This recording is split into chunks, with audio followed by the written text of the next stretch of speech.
ডিসেম্বরের আগেও নির্বাচন করা সম্ভব এই আলোচনা হয়েছে। পদত্যাগের ব্যাপারে আমরা লিখিত বক্তব্যে জানিয়েছি, আগেও জানিয়েছি।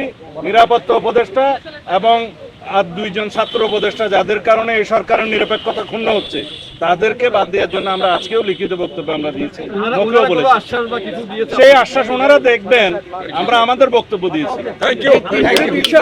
যে তিনটি বিষয় নিয়ে আমরা কথা বলেছি আপনারা শুনেছেন, সংস্কার, বিচার এবং নির্বাচন। আমরা স্পষ্ট ভাষায় বলেছি যে দে আর মিউচুয়ালি এক্সক্লুসিভ, একটার সঙ্গে আরেকটার কোনো সম্পর্ক নেই।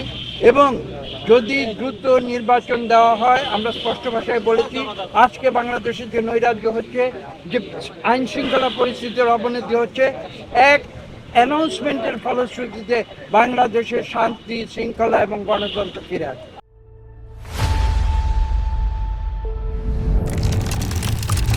সেই জন্য আমরা অপেক্ষা করব। সন্তুষ্ট কিনা এখনো প্রতিক্রিয়া জানানোর দরকার নেই। ওনারা প্রেস সেকশন কি বলে তারপরে আমরা প্রতিক্রিয়া দেব। কতটুকু হয়েছে আপনারা ওনার প্রেসকে আগে কথা বলতে বলবে। আমি একটু বলি, এখন আমি একটু বলি, মূলত সংস্কার এবং বিচার, নির্বাচন, এই তিনটার উপর আলোচনা হয়েছে এবং সংস্কারের ব্যাপারে আমরা এটা পরিষ্কার এবং ওনারা একমত হয়েছে। সংস্কার যেখানে ঐক্যমতের ভিত্তিতে হওয়ার কথা, তার ভিত্তিতে সংস্কার কাজ সম্পন্ন হবে এবং সেই কাজ অতি সহজে সম্পন্ন করা সম্ভব। এখানে কোনো দ্বিমত পোষণ করেন না।